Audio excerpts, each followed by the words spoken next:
so humbled by the grand scale of this place, vast and daunting as the landscape of deep valleys surrounded by craggy granite peaks, rising high above in all directions.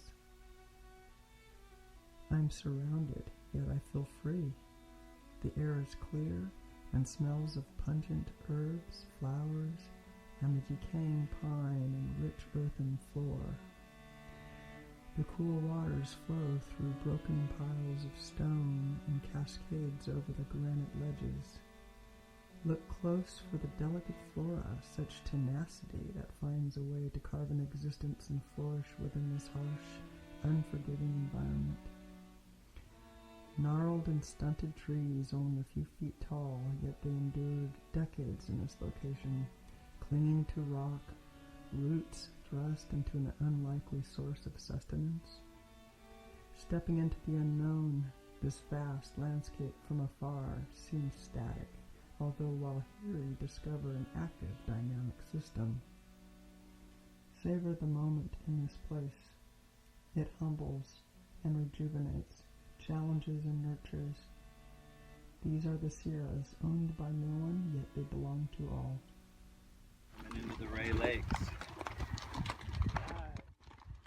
All the world lies warm in one heart, yet the Sierras seem to get more light than any other mountains. The weather is mostly sunshine, embellished with magnificent storms, and nearly everything shines from base to summit. The rocks, streams, lakes, glaciers, irised falls, and the forests of silver fir and silver pine. John Muir.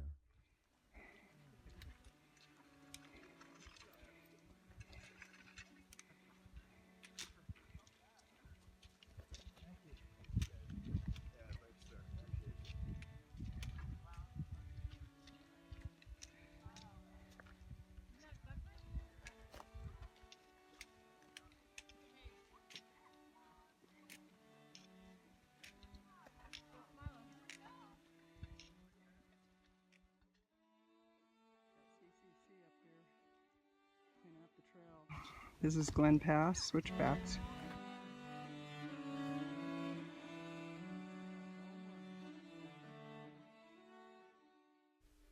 I only went out for a walk and finally concluded to stay out until sundown.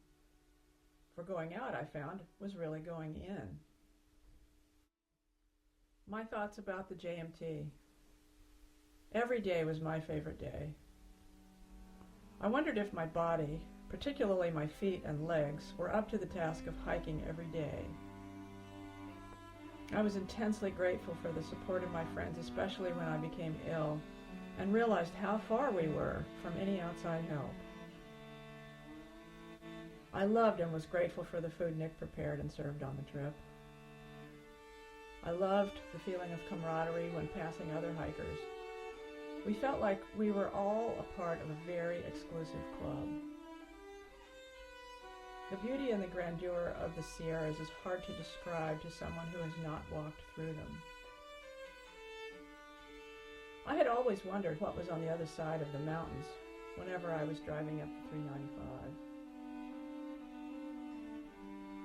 Sometimes I wondered if I was going to make it across the next stream crossing.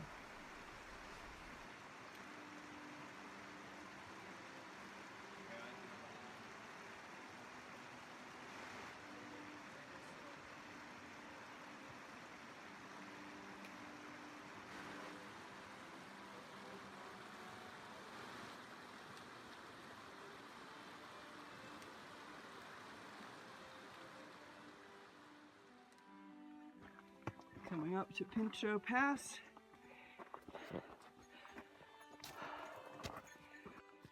Last switchback.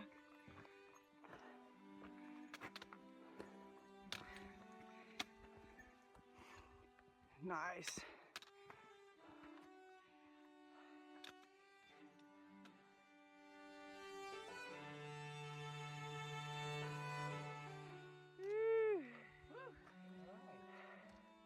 That one was pretty mellow. Yeah. Pretty mellow from what we've done.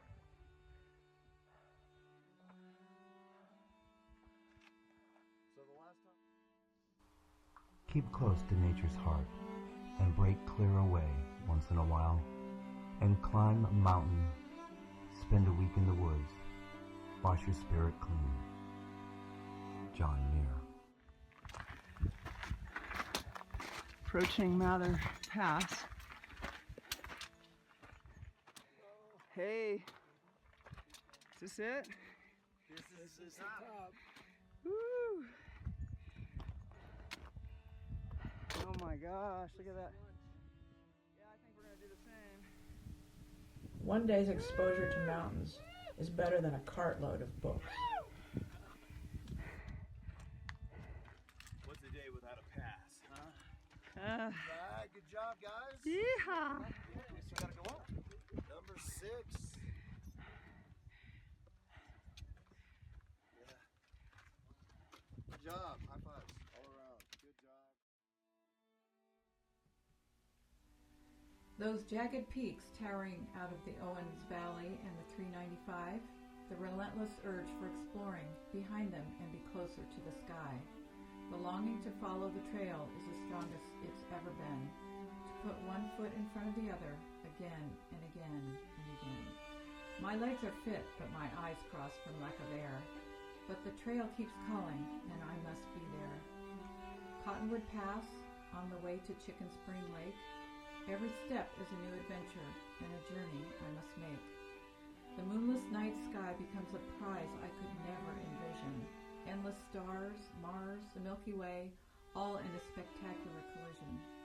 Over Guyute Pass from Rock Creek, and now officially on the PCT, I thought I heard a voice whisper, "Forget yourself and you are free." Crabtree Meadows with precious pine martens and Whitney towering above. Chores never end though, laundry, tent pitching, all a labor of love.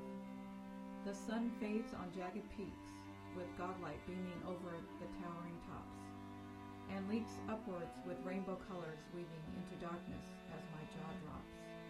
Tyndall Creek and Arreste is the destination through Bighorn Plateau. Above and below treeline, after a long day, the mosquitoes are saying hello. The long and looming climb pushing beyond normal limits with lungs burning. Rib pain, sweat, and dust caking my face with thoughts of not returning. Forester Pass, its reputation proceeding with stories of endless ascent. The reward at the top so few get to see before attempting the rocky descent. Where the earth meets the sky, 13,200 feet, and solitude so sweet. To stay a while is not an option. With lightning and thunder, time to retreat. Beautiful Bubbs Creek below craggy cliffs is our new home for this night. John Muir says going into the wilderness is home, and for that he was so right. Charlotte Lake, Glen Pass, Baxter Meadows, rewards of scenery hard earned. The lake on the left knows I am here, with keen awareness at every turn. The heat of the climb takes its toll on one who perseveres, despite great strife. But doesn't it take that kind of carrying on to get the most out of life? Rain and hail are embraced with gratitude of not sitting at a desk on a sunny day, gazing at dancing streams, alpine meadows, and blue lakes where golden trout play. A surprise hailstorm near Twin Lakes makes the tent float like a waterbed. One forgets the hard parts when surrounded by beauty and Nick keeping us well fed.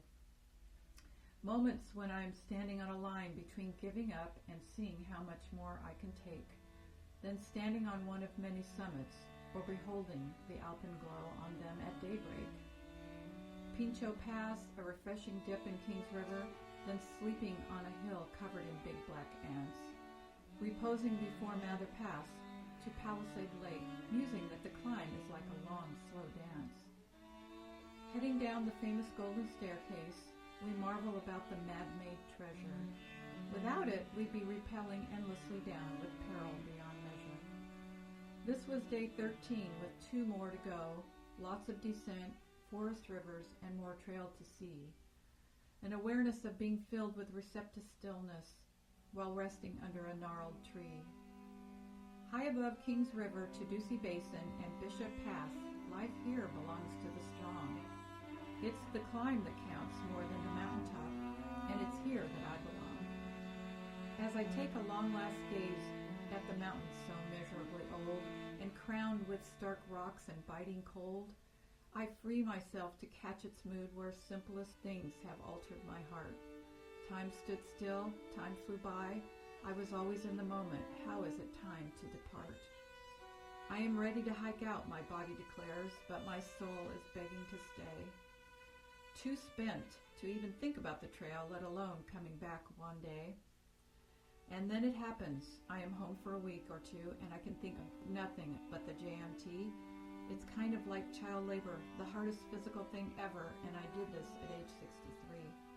But why is it calling and calling me back when I was so sure that I was done? It's one of those mysteries of life. My life has forever changed, and perhaps it's just begun.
The clearest way into the universe is through a forest wilderness.